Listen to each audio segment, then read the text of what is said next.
Odmala som miloval hviezdy. Najprv Sharon Stone, potom Sirius a nakoniec B57A3E. Pre ten poetický názov. A sníval som o tom, že sa stanem kozmonautom. Ak mamina, Boh a triedny učiteľ dovolí. Tak, aký je výsledok? 2. Čože? Z teba nikdy nič nebude. Omyl, stal sa zo mňa kozmonaut.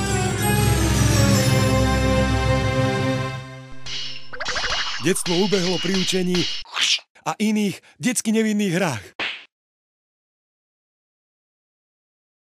Všetko v poriadku? Spodky na mieste?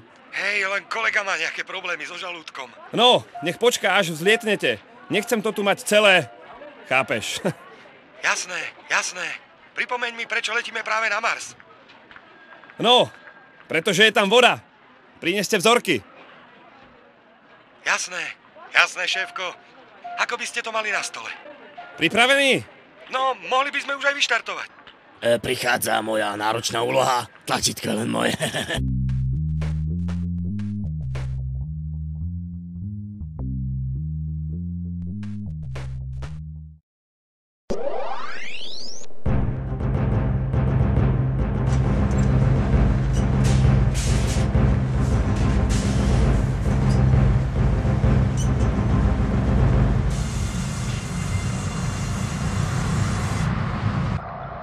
Čo tam stále robíš? Raketa má viacej miestností, nie len jednu.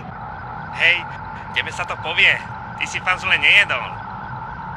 No tak tam nepoletuj, rob s tým molačo. Samozrejme, iba že v Pestiažovom stave je to trochu iné, chápeš?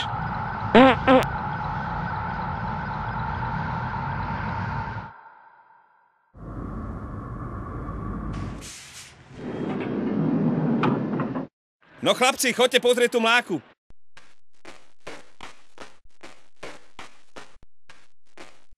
Prineste mi vzorku, nech môžem pokojne spať.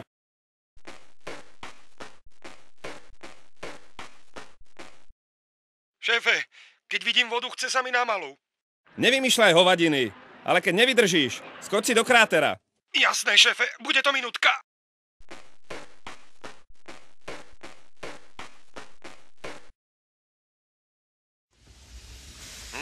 Niečo sa mi tu nezdá. Nemal byť Mars náhodou neobývaný? Utekaj! Idú po nás!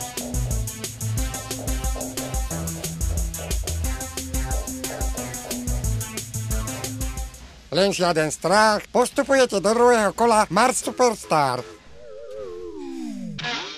Ver mi, viem čo hovorím, z týchto Superstar nikdy nebudú.